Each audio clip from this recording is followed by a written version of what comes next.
Hi, this is Phil, and I'm here to tell you all about the Capes and Lunatics Patreon. Get early access to all of our interviews, including the monthly Chichester chats with writer and comic book legend D.G. Chichester, new episodes of classic Capes and Lunatics shows, including The Quantum Zone, This, That, or the Third, and many, many more specials, all completely uncensored. Access starts for $3 a month, full video when you pledge $5 a month. Check out the link in our show notes, or go to patreon.com/CapesandLunatics. Hope to see you there. Diggity dank.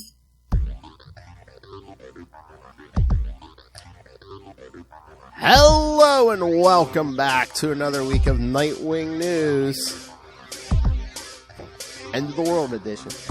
I am Phil. Joining me as always, it is. Hello, I'm Kristen. And that's right, this time we're going to talk some Justice League. Well, from 2018. Justice League. Yes. From some Dark Knight's death metal.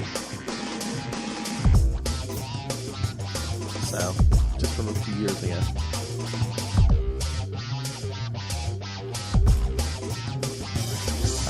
Yes, this thing is very. I forgot how weird this one was. Sorry, what'd you say? I think I need to turn my volume up. I forgot how. Oh, probably had the music up to. I forgot how weird this was, and like everything that was going on at the time in Justice League and DC. Yeah, so I just signed into my account on DC Universe Infinite, and it said I had a message, and it says I have an exclusive Mad Hatter weapon doll for some game, and it says the coupon expires in 2034. Wow! Wonder what game that is. I think it's something about like Arkham Asylum or something. All right, so. Oh, but before I forget, well, I mean, probably next time we meet and do our episode on the new titles, maybe we should add Brave the Bold number 13 for next episode with the first part of the Nightwing Dead Man story. Yeah, because they're supposed to be in two of them, right? Yeah, like 13 and 14. Maybe, yeah. I'm thinking, it's got to be at least two, but yes, written by Tim Seeley, so. Yeah, have you read it yet? I did read it. It was pretty good. Yeah. Okay, yeah, like I said, I bought it, but it's at the comic book shop that's away, so I haven't gotten it yet. Oh, and then the other one I wanted to tell you, because you probably won't see it. Dick shows up for 2 pages in today's issue of The Flash. Oh, yeah? Yeah, because Wally's kind of getting messed with cosmic forces, and he's been like kind of trapped in this weird dimension where it's like, I mean, they kind of revealed today a lot of his rogues are behind a lot of this cosmic stuff, but he's basically in this weird dimension where everyone he knows are basically like these statues, and all the statues are like turning away from him, and people are starting to forget him and stuff. Who's the one statue who will not turn away from Wally West and who will not forget Wally West? Aww, Nightwing. Dick? Yes. Aww. Yes. So he shows up for he's in 2 pages while he goes to see him outside Titan's Tower. Man, I wish I would brought it out. Yeah, but there's like a cute panel on the one page where they're talking, and Haley's just like laying in the grass outside Titan's Tower. She's like looking at a butterfly flying past.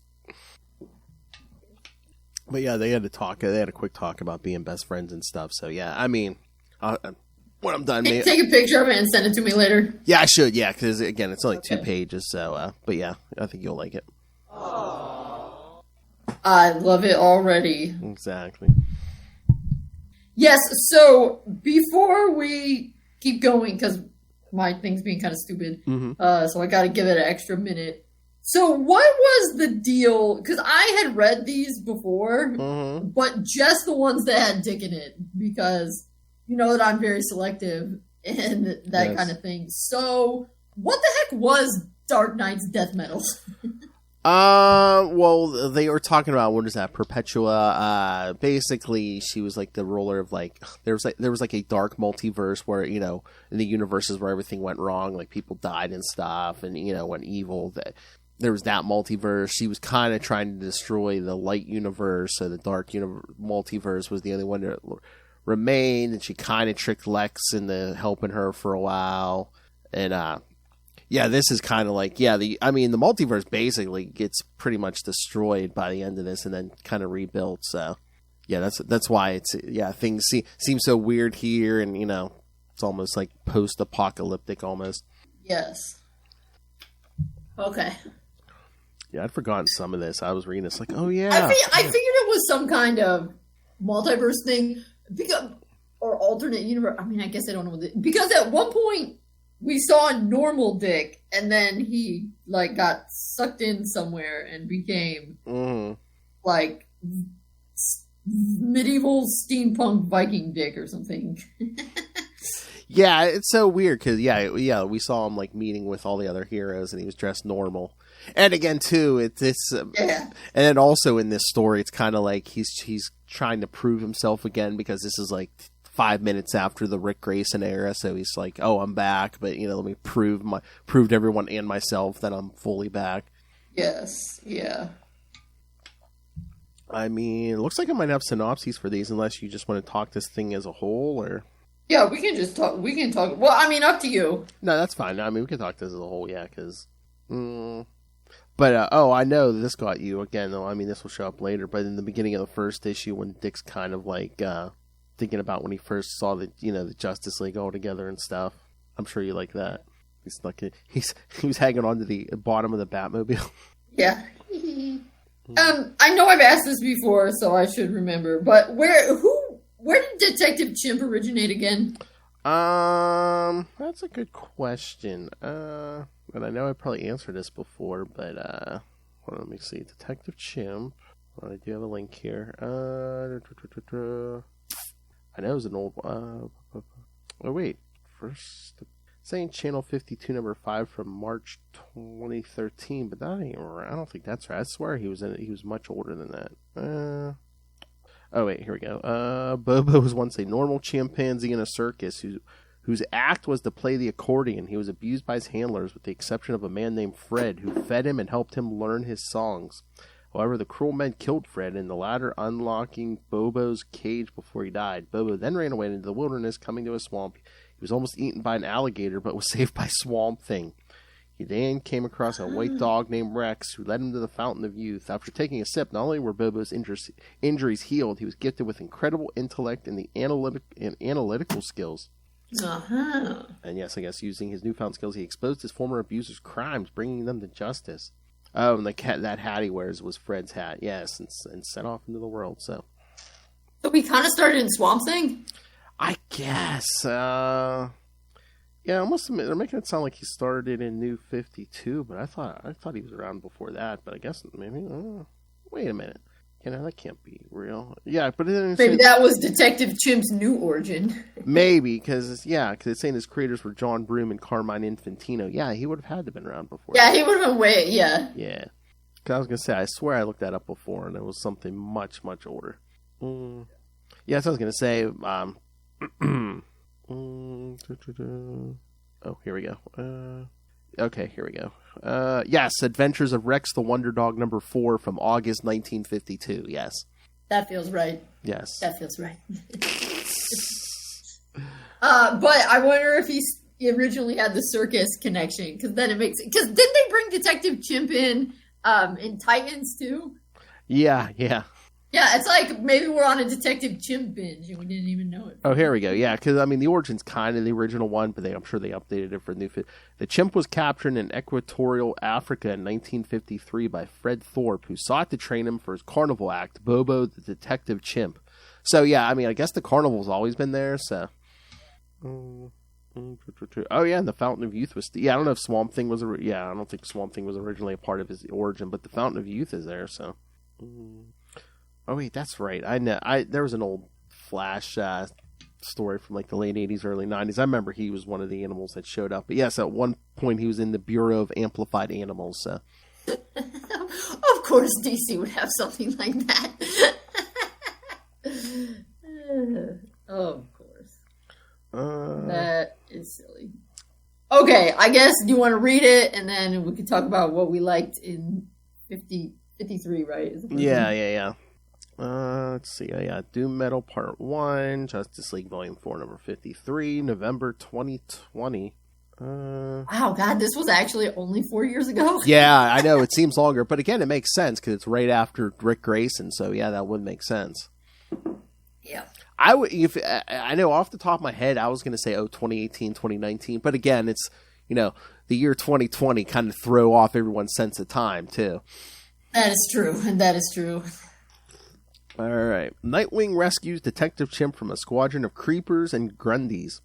Together with Hawkgirl, they are part of the team sent by Wonder Woman, Batman, and Superman to find the throne of Perpetua and dismantle it. They need the Chimp for his acumen and his detective skills, as they are going to follow the biggest case of missing persons ever. The Chimp agrees to the plan and decides to follow them. Bobo leads them to the Hall of Justice, where another man on the tracks of the Legion of Doom and Perpetua's throne stands. When Luthor is revealed to be the one tracking the throne, Kendra goes on a frenzy, but Dick is able to calm her down. Luthor reveals that he knows that all of this is his fault, but the world is now a living nightmare because of his quest, of his thirst for power. But they also must understand that he studied all the shadows of his world to be able to redeem himself, starting with saving the comrades he betrayed, the Legion of Doom. Luthor reveals to them that the throne changes its location continuously to make it untraceable, but he managed to know that right now it is inside Brimstone Bay nearby Themyscira. He also knows what guards the throne, the Omega Knight, a Frankenstein monster made of pieces of the Omega Titans that Perpetua got from the Dark Multiverse. And to make things even worse, also one of the Batman Who Laughs Dark Batmen oversees the place, the Manhunter. And to put the cherry on top, the Martian Manhunter is there right now, fighting both Guardians while trying to reach the throne. Yeah, I'd forgotten until I started reading this about Manhunter and, one of the Batman Who Laughs. Oh, God. Another thing we beat into the ground for a few years, the Batman Who Laughs. So, yeah, the Batman Who Laughs, there's more than one of them? I thought there was just one Batman Who Laughs. There is one. He's the one who really kept going on and on and on. But I know when he first appeared, they did kind of like a thing where it's like there were different universes where like a Batman like kind of like stole the powers of each of the Justice League. There was one where he stole the Flash's speed, and there's one where he steals Green Lantern's power. Yeah, So this one, Mindhunter, he kind of like spliced himself with Martian DNA. So yeah, they really went out of their way. They're like, oh yeah, look at all these universes where Batman went like totally evil and crazy. So overall, I thought it was interesting, and definitely since it was kind of like felt a little bit Elseworldy, that was fine. I thought the costumes were actually kind of inventive. Dick had like this like Viking thing going on a little bit with the fur. The one thing that annoys me is how often in Elseworlds they don't have the bats covering their hands. Like his fingerprints are there, which I guess maybe it doesn't really matter, but it bugs me since in the real world they're so careful about that kind of stuff. I'm always thinking, why would they give them the gloves that don't cover their fingers? Why would they do that? And too, you would think, for people without powers, just to protect your fist a little bit when you're throwing a punch and stuff too. I don't know. I guess it goes with the look. Yeah. Definitely, it's definitely part of the aesthetic. Also, though, it does crack me up how they managed to incorporate a deep V into the Nightwing outfit. Oh, yeah, always, yeah. I don't know if that's just like a callback to the Disco Wing stuff, but yeah. I mean, it works because of the way it works with the aesthetic again, but also it kind of cracked me up. Yeah. All right. Yeah, anything else on this one? Because, yeah, this one's like a lot of setup. It's like, oh, hey, look what's become of the world, and this is where we got to go on our quest. Here's the final stop on our quest we got to get to. Yeah, no, that was good. Because not everyone has even shown up yet for the supposed Justice League. All right, you ready for the next one? All right, Justice League 54, the Doom Metal Part 2. Oh, here we go. The Arkham Wastelands nearby Washington, D.C. Corey and Vic find themselves in the Arkham Wastelands after failing to teleport inside the Hall of Justice with a boom tomb opened by Cyborg. They are welcomed by several of Dr. Arkham's mutants, which of course want to kill them. Unexpectedly, Nightwing, Hawkgirl, and Detective Chimp spot them, helping them to neutralize the mutants non-lethally and explaining to them what those creatures are in reality. Then both Vic and Corey spot Lex Luthor with them, and Starfire asks Nightwing why she should not blow a hole in the head of Luthor right in that moment. Luthor tries to defend himself. It was him who received the boom tube signal of Cyborg and who brought them here to help save them. Still, Starfire's opinion made Nightwing make a decision. They will not bring Luthor with them in battle for the throne of Perpetua. Even if Lex sustains, he's the only one who can bring them to victory in Brimstone Bay. Alright, so Brimstone Bay, current location of the throne. While Nightwing and his team are still traveling, another hero of the League reaches the Bay. The Martian Manhunter, still feeling guilty about his role in the plans of Lex Luthor and allowing the totality to reach Earth, deciding to try to win the throne by himself. He came face to face with the Mindhunter, a dark knight that stole DNA from his own world's Martian Manhunter and used it to modify himself, gaining all the powers of a Martian species. In fact, right now, Mindhunter is probing John's mind, trying to force him to unlock for him the link he has with the League. If the Dark Knight reaches it, he will be able to see what Wonder Woman, Batman, and Superman have in mind as counter against Perpetua, and so he will be able to stop them. The Valley of Starros. As they get near Brimstone Bay, the League must still go through the Valley of Starros, filled with many clones of the infamous Conqueror. Hawkgirl misses Jarro. While they walk through the valley, Vic talks about his adventures with Starfire and their team, and asks Bobo to share something about his own battle alongside the Justice League Dark, but the detective prefers to stay silent. Meanwhile, Corey learns of KGB shooting Dick in the head, and her first reaction is to find the man and kill him.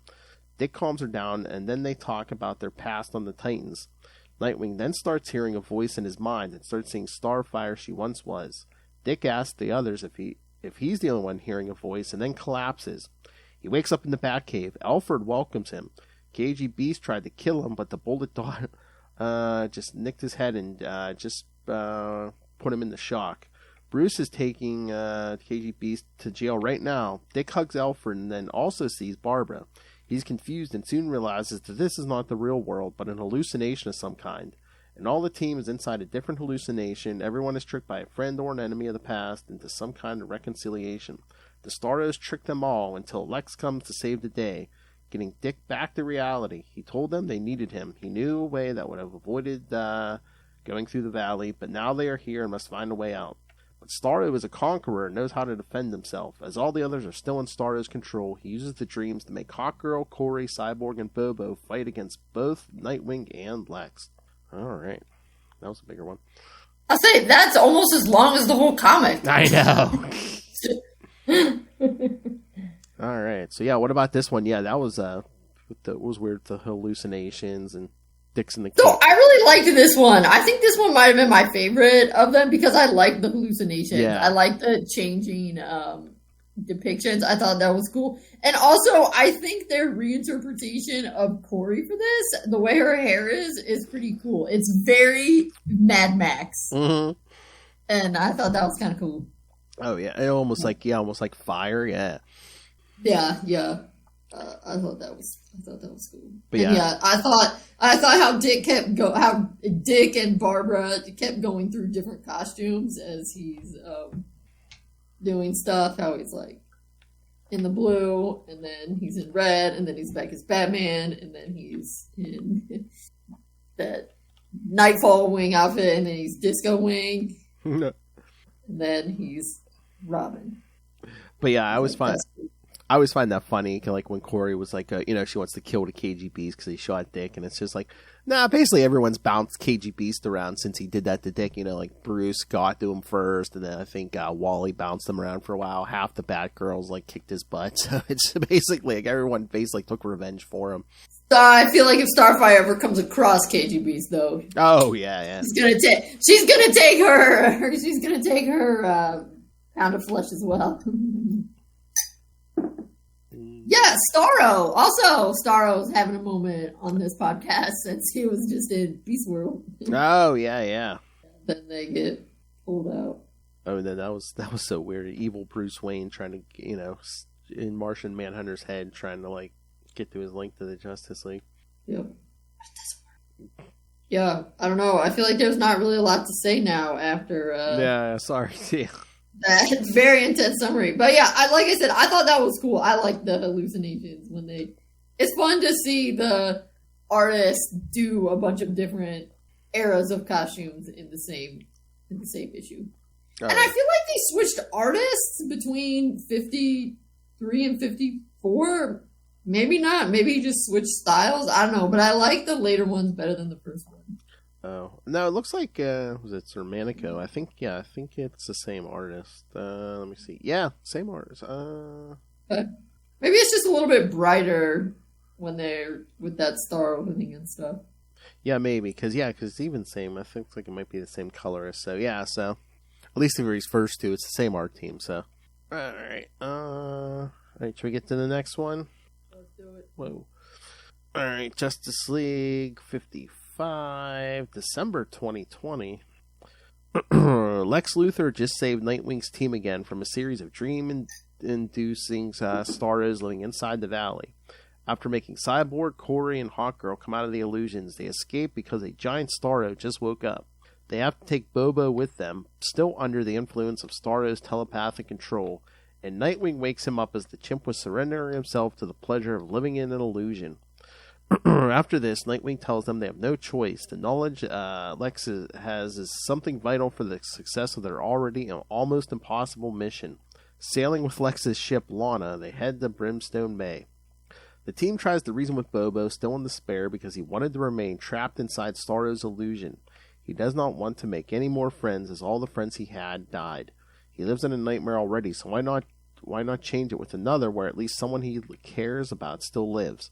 As Vic tries to convince him they are the Justice League, Bobo answers him directly, telling him they are not any kind of Justice League, but more probably some kind of Suicide Squad. And Corey then intervenes, telling all that if they have to face death, they will. Luthor informs them he has a plan and that Brimstone Bay is a point of no return once they engage the Manhunter. It's victory or death. But Kendra, feeling Jean is suffering, decides to ignore the instructions of Luthor, who wanted them to sneak inside because of the Omega Knight. She does not know that the Martian Manhunters she's feeling in her mind is not the one she thinks. The Manhunter was able to probe from John's mind the link he had with Kendra, and with it, he attracted Hawkgirl there, using her to lure out her team. And now, with the Omega Knight spotting them, there will be no escape. They are doomed. Doomed. Alright. So, what you think? 55?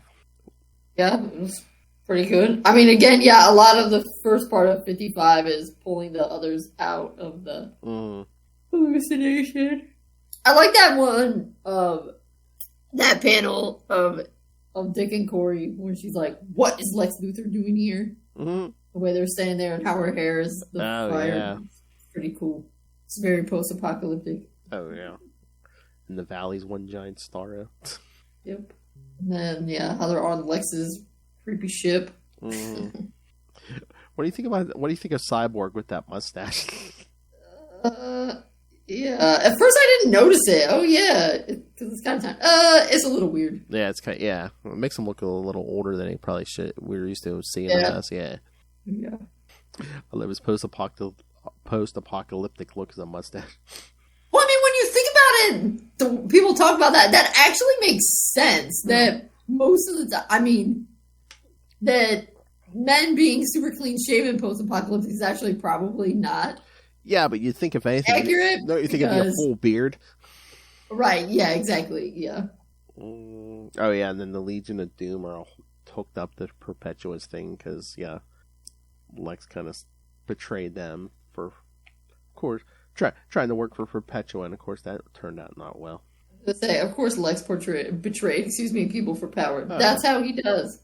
Of course, yeah. And then it looks like they all get blasted by the Omega Knight at the end there. Alright, yeah, I was trying to remember what, there was some kind of I don't know if they called it a Justice League book at the time, but yeah, Corey and Vic were off in space doing something for a while. Oh, okay. Yeah, because they were in so that tied in with the main thing. That wasn't just it started before death metal, I think, and then when they finally get back to Earth, they're like, oh, what the heck's going on here? Okay, makes sense. Yeah. All right, ready for the next one? I'm ready. All right. All right, Justice League 56, Doom Metal Part 4. Brimstone Bay, current location of the Throne of Perpetua, the Metalverse, Earth Zero. While Nightwing and his team try to scramble away from the Omega Knight's lethal attacks, the Mindhunter captured Hawkgirl and wants to probe from her a connection to the League so that he may find out about what plans Wonder Woman developed for the counterattack against the Darkest Night.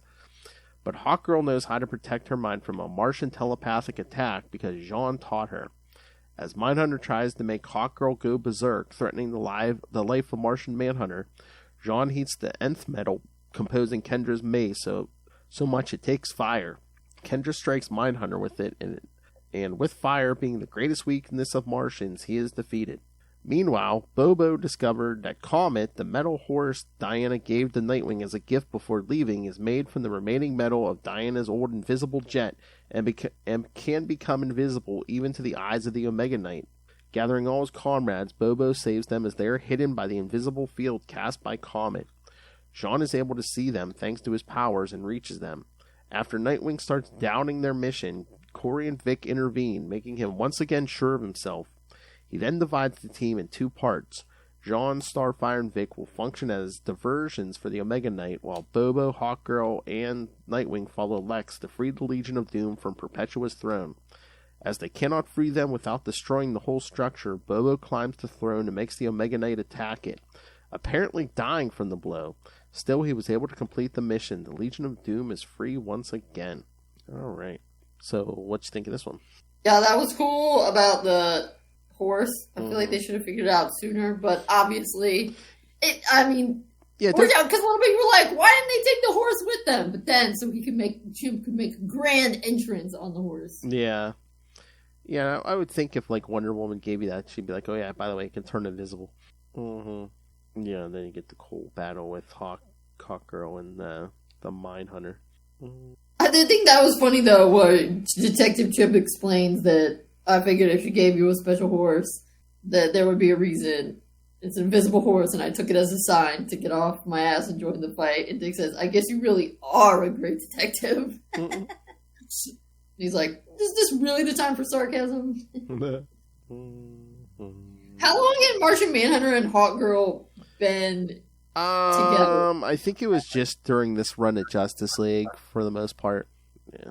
Because sometimes isn't Hawkgirl married to Hawkman? Yeah. Or are they not married, or are they relatives? No, they were together for a while.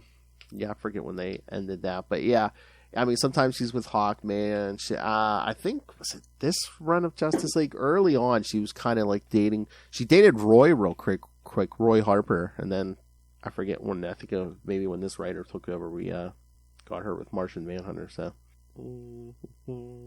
Yeah, I thought it was kind of funny, when Nightwing's like, oh, we need to go back, get help, and Corey's like, it's time to grow up, and then Vic's like, whoa, we've been through some stuff, but we can all move forward together. And then Lex tries to ruin, he's like, oh, come on, I thought I was with the Justice League, not the Teen Titans. I was like, hey, shut up, Lex. I mean, I kind of get it here because, Dick trying to prove himself after the Rick stuff, but, I hate that when, a lot of times when they team him up with people like this, and he's, feels like he has to prove himself. I'm like, Dick's been in the game longer than most people, because he's been doing it since he was, well, depending on the version, 9 years old, 12 years old, whatever. Yeah, I feel like since they brought Detective Chimp in, he wasn't as detective-y as he could be. Yeah, it's kind of the same thing, when they kind of dumb him down with, to make Tim look smarter and be more of a detective. But I thought it was okay with this, him having some doubt, and then being like, okay, we can do this, because, yeah, like you said, it does make. I mean, I don't know. Sometimes you need that, so then when they kick butt, it's like, yeah, see, yeah, you can do it. I kind of wish we had gotten. I don't think we really got any splash pages, or at least with Dick. I mean, I don't come on, let's get some more dick action like splash pages or something, but I guess there was too much. Then at least now at this later part, he gets to be the leader. Yes. Not following Lex's plan. He's like, okay, now we're doing this. Yeah, then at the end they kind of come face to face with the Legion of Doom who's been freed. So that's Gorilla Groot and Sinestro and Cheetah? Yep. Is that who's on the last page? Yep. Not Poison Ivy? Nope, not this time. Oh my god, if you're not reading that, Poison Ivy series is really good. Yeah, me and Loaf always like that. It's selling good too. It's like on issue 20 or 21 or something. Yeah, Poison Ivy, it's good. I have not been reading it, but I did read the issues that were what were the Fear ones? Oh, that wasn't Fear State, right? Fear State was a different one. Oh, the Nights too. The Nightmare ones, yeah. Because hers was really good. How she was in that suburban nightmare, and there was Batman with the socks and sandals grilling. Yeah, her series is good. That was amazing. Yeah, Catwoman's good. Yeah, Catwoman's been good too. And it is always nice. You get, you don't have to necessarily have that, but it is good. Some of these female characters actually being written by female writers. Mm-hmm. Yeah, it's nice to get it. Yeah. So Poison Ivy and Catwoman each have their own books. Yes.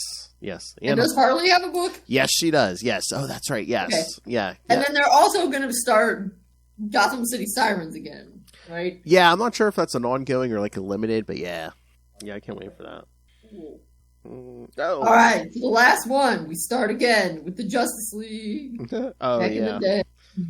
Get that flashback again. Yep. All right, Justice League 57, January 2021. With Bobo's sacrifice, the Justice, it's in quotes, the Justice League, led by Nightwing and helped by Lex, was able to destroy Perpetua's throne and severely damage the Omega Knight, while also freeing the Legion of Doom. The problem is the Legion does not know what happened since they were locked up, and they sure as hell do not see a Batman sidekick as an ally. Also, they absolutely want to kill Lex, as after all, he betrayed them. But with Bobo returning, Mounting Comet, and the Omega Knight coming along with them, they have to collaborate. Nightwing takes on the role of the leader and orders Jean to connect all of them with a mind link. He orders Cyborg, Starfire, Hawkgirl, and Jean himself to make the Omega Knight mad with their attacks so that he won't attack Lex and the Legion going to the ruins of the throne to use the last energy remaining from the 7 negative forces of the universe. Shooting those energies with Sinestro's ring, they are able to destroy the Omega Knight. But as soon as they do it, the Legion turns against Lex once again. Nightwing tries to stop them, but Lex himself is able to do it, once again convincing them to trust him and join him. After all, he has resources he kept hidden to everyone, and that they will use to set things right. He will be back as he once was. Martian Manhunter tries to appeal to Lex's recent experience with Perpetua. He wants him to join the League again because the Justice League could do wonders with a Lex Luthor on the right side.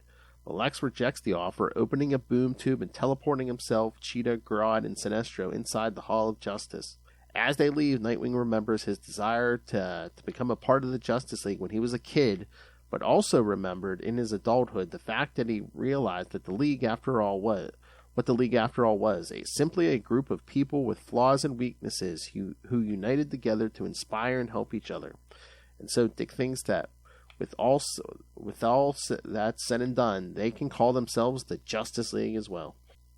And yes, again, the whole Lex thing and everything else gets continued into the regular Dark Knight's death metal regular series. So I was gonna say whatever, they're the Legion of Doom, so yeah. So I'm not invested, but it feels like really, why would you trust Lex again? Yeah. Again, I guess just if you stroke they're villains, if you stroke their egos enough, you be like, come on. Well, and maybe it's a little bit like that line in Pirates of the Caribbean where Captain Jack Sparrow was like, I'm dishonest, and you can always trust a dishonest man to be dishonest, or something like that. Maybe they're all thinking, I know how to handle fellow villain shenanigans. But yeah, that is cool. We get that kind of like towards the end, that like, oh, we're the Justice League panel. Well, I liked kind of the flashback it was also a little bit confusing, where all of a sudden it's regular Nightwing, but then also you've got like Superman with the chains and stuff. Oh yeah. And then you realize, okay, this is like a different universe or something. So that was. Yeah, I think that is our Superman, but again, him and Batman look weird because there was weird stuff going on in the regular Death Metal series. So. Right. Well, and it's supposed to be the same Nightwing, so it's like the regular people got transported into this different world and their costume changed or something. I guess that's what it felt like to me, was that it's not different characters, it's the same people, but they look different in this world. Yeah, there's something weird going on. Well, no, I think that's actually our Earth, but again, there's weird stuff going on. God, I don't even remember half of this, but yeah, there's stuff going on, basically just changes people around, yeah. Right, but for someone who hasn't been reading all the other Death Metal stuff, that little bit was helpful. Mm-hmm. When it was like, oh, okay, yes, these are the same people, just, I guess I think of it as a different dimension or something. Mm. And that's why they have different outfits on. Although Sinestro and Gorilla Groot and Cheetah seem to look the same. Yeah, well, I don't know if that's because they were locked in Perpetua's throne there, so. Maybe they don't really have too many other options. Yeah, Grodd's pretty much not wearing anything, so. It's just a gorilla. Or Cheetah, so. Right, exactly, yeah. So what, again, a lot of weird, trippy stuff. What did you think? So, I know, again, you didn't read a lot of this, so.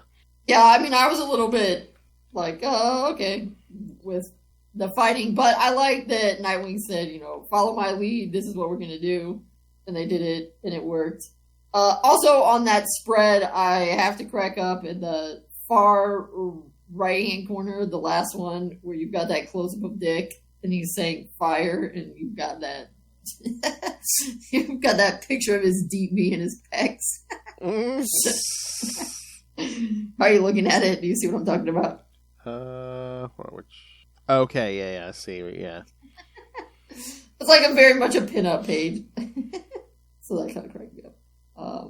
But yeah, I like the message at the end. I was like, we're the Justice League, and that, yeah, because the Justice League is just a bunch of people who are trying to do good. Yeah, it's always so funny that there's always so much stuff going on in the DC universe. It's just reminded me, I'm just like, oh yeah, Dick just did come back from being Rick Grayson, and now this whole thing, the multiverse is collapsing. Right, well, it seems like DC is now going with, they have to have one big event every year. Yes, yeah. Marvel and Which DC. Which is kind of a lot of big events. Yeah, but again, that's like that's a business thing. Yeah, they feel like they have to have at least one big thing a year that they can promote and stuff. Because that's what that absolute power is that's coming up, right? Oh, yeah. It feels like Beast World didn't even end that long ago. Nope. Sometimes, I can't remember if DC's been doing it, but sometimes Marvel, man, they'll start up the next event before the last one's even over. It's like, really? Dang, I'm glad I don't live in that universe. Yeah. Can you imagine? It's so intense. Think of the insurance premiums. Oh, yeah, pretty much, yeah. Yeah, I liked it, though. I thought it was pretty good. Like, it could have been more detective-y, but I know they had other detective characters in it. But, he got to be the leader, and he was definitely kind of the heart also of it. So, yeah, I liked it. I thought the aesthetic was kind of cool. Yeah, I do like that. And again, once again, he's kind of the leader most of the, when you throw him in a group. And we haven't had a Justice League for a while. When they come back, I wonder, Dick probably won't be on it, but I just wonder what they're going to do. I'm sure Bruce will be there. Right. Always there. I know, that's the thing is it hasn't been that long without has it even been a whole year without the Justice League? I'd say so, because wasn't it around Nightwing 100 or a little before it, or where Superman and them are basically like, oh yeah, we're kind of not reforming the Justice League yet. Yeah, the Titans will be the number one team for a while. So. Oh yeah, maybe that did happen. Yeah. So. All right, fair enough. I don't know if they were just letting. Yes, we can have them come back. It's not like I, dislike having the Justice League around. I just wonder what we're going to do with the Titans if that's going to keep going. Well, Tom Taylor really didn't say anything about leaving the Titans, did he? Or did he? No, I didn't think that's happening. So I wonder if he would stay even if he's leaving Nightwing. He didn't say anything. All right. Anything else on these, or should we get out of here? I think that's it. All right. Here, I'll bring up.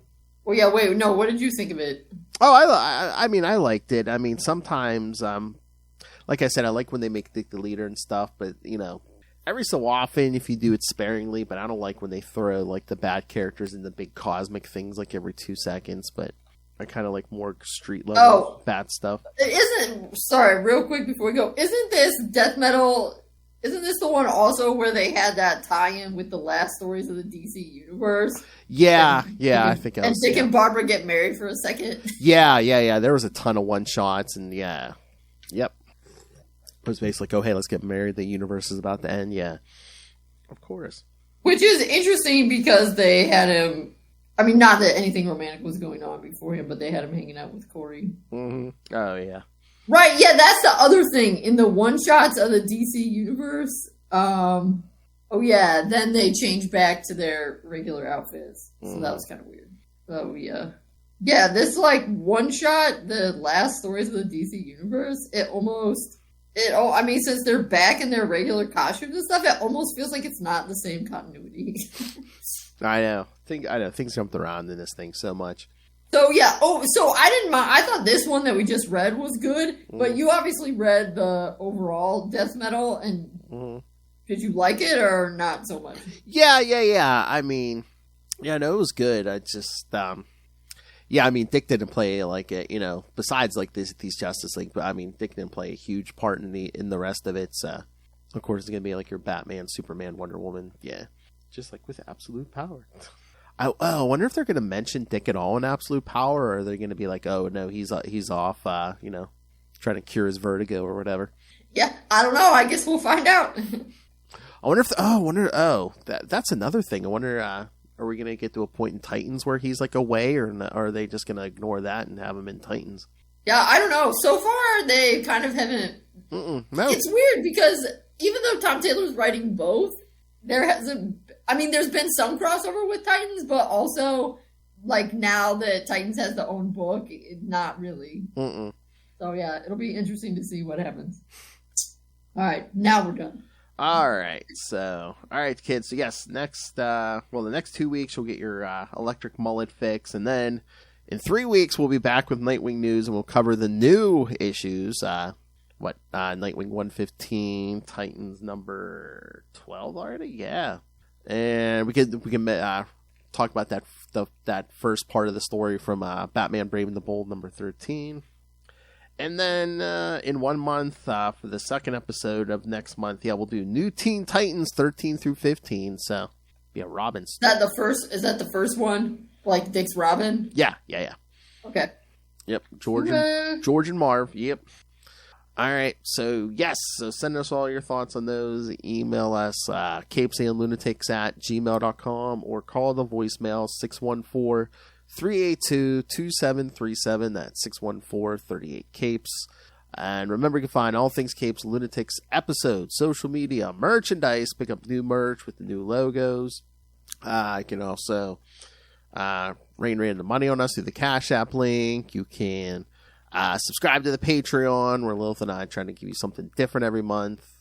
But you can always find everything I just mentioned at tubespace.ao/CapesandLunatics Podcast Network. That's tubespace.ao/CapesandLunatics Podcast Network. All right.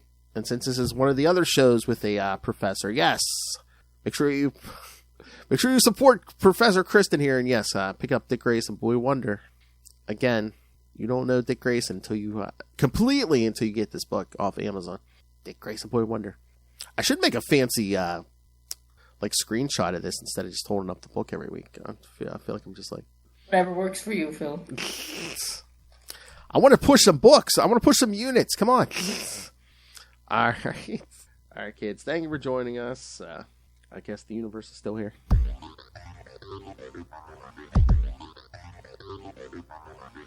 So yes, come back next 2 weeks for Electric Mullet.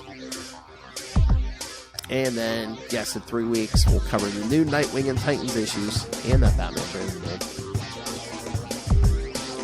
Bold. Boy, Dick got top billing, too. He was the first story in Batman Brave and the Bold. He was the biggest one on the cover.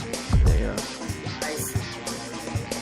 Yeah, there wasn't. Batman didn't even show up till, like, I don't know, like the third or fourth story. So, I mean,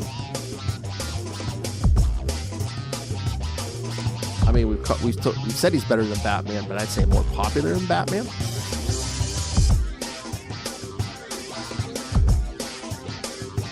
All right. So yes, until next time, kids. Remember to join us same wing time. Same wing channel. The Nightwing News. Don't let your horse keep secrets from you. Good night.